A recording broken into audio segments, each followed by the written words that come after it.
ប្រទេសកសិកម្មនៅជុំវិញពិភពលោកគឺថាដីផ្ទៃដីដាំដុះគឺអំណោយផលនៅក្របពូជខុសគ្នាបងប្អូនទាំងអស់គ្នា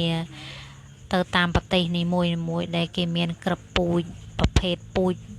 បន្លែពូជដំណាំហូបផ្លែពូជផ្លែឈើផ្លែអីចឹងណាបងប្អូនទាំងអស់គ្នាបងប្អូនដូចនៅក្នុងវីដេអូនេះគឺនាងខ្ញុំបានលើកយកមកជាមួយនៅដំណាំកសិកម្មជាច្រើនប្រភេទតាមរយៈវីដេអូមួយនេះដែរបងប្អូនគិតថាប្រទេសកម្ពុជាយើងគឺមាននាំចូលពូជដំណាំប្រភេទ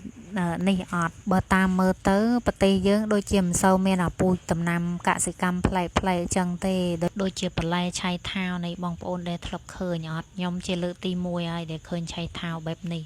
មិនដឹងគេហៅឆៃថាវឬក៏អីទេហើយចំណែកមកដំណាំឥឡូវគេវិញគឺឥឡូវគេគឺអត់មែនដូចនៅខ្មែរយើងទេឥឡូវគេគឺគេដាំឲ្យឡើងទ្រើងហើយផ្លែរបស់គេគឺគេដាក់កញ្ច្រែងឬក៏កត្រងដើម្បីទ្រតម្ងន់ផ្លែឥឡូវប្រយផ្លែឥឡូវគេមួយគឺធំណាស់ហើយណាមួយដាំលើទ្រើងអញ្ចឹងគឺត្រូវការកញ្ច្រែងអញ្ចឹងឯងហើយងាកមកមើលខាងដំឡូងបារាំងគេវិញម្ដងបងប្អូនអើយយាយពីល្អនោះល្អហើយនេះហើយគោយន្តដកដលងគេហ្នឹងមិនបាច់ចាំមានមនុស្សកាន់ទេដើរិចទៅតែម្ដងហើយមើលដំឡូងបារាំងគេបងប្អូនអើយយាយពីល្អនោះល្អណាហើយងាកមកនងពូនេះវិញយីពូអើយពូឯងក៏ដាំអានងបានវិញល្អម្លេះហើយមើលនងគេបងប្អូនអើយចំការនេះដល់កហើយនេះអើយមើលនងគេនេះតនងដល់កហើយណែមើលបងប្អូនដែលធ្លាប់បានឃើញអានងផ្លែវិញអញ្ចឹងទឹកលើកទី1ឯងខ្ញុំណាឃើញអានងគេវិញអញ្ចឹងណាមើលអានងគេនេះវិញគឺគេថាគេចងគូតឡើងទៅលើបងប្អូនដែលធ្លាប់បានឃើញអត់អានងគេដាំអញ្ចឹងណាលើកទី1ដែរបងប្អូន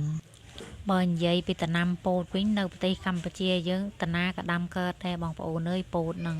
ប៉ុន្តែដោយឡែកដូចជានៅពោតនៅប្រទេសគេហ្នឹងបងប្អូនឃើញទេគេកាប់ផ្ដួលដើមជ្រួយគល់ហើយផ្ដួលដើមបងប្អូនដឹងអត់ដូចនៅប្រទេសកម្ពុជាយើងគឺពូនដាំជារងហើយពូនជាគល់ទេបងប្អូនទាំងអស់គ្នាឃើញទេចម្លែកផ្លែកអារម្មណ៍របស់គេណាបងប្អូនហើយចំការអំពៅរបស់គេនេះបងប្អូនឃើញអត់នេះនិយាយពីល្អនោះល្អហើយនេះអើយកម្មករគេរឹបរយរឹបលៀនអ្នកមួយឆ្នាំប្រមូលផលបានមិនចេះតិច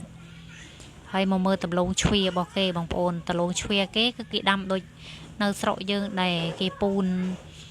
ជារងហើយគេដាំនៅលើរងអញ្ចឹងណាបងប្អូនទាំងអស់គ្នាបងប្អូនដែលធ្លាប់បានឃើញអាដំឡូងនេះអត់នេះអាដំឡូងដែលកាត់កំពុងតែដកហ្នឹងបងប្អូន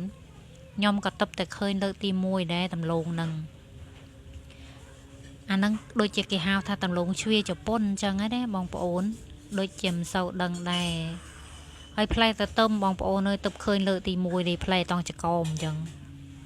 មានអត់អាតទឹមផ្លែចកោមអញ្ចឹងចង់ទិញយកមកដាំបាន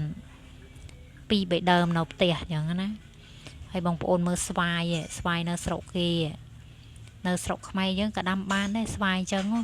ផ្លែលឿងអញ្ចឹងនោះឆ្ងាញ់ដូចតែគ្នាទេ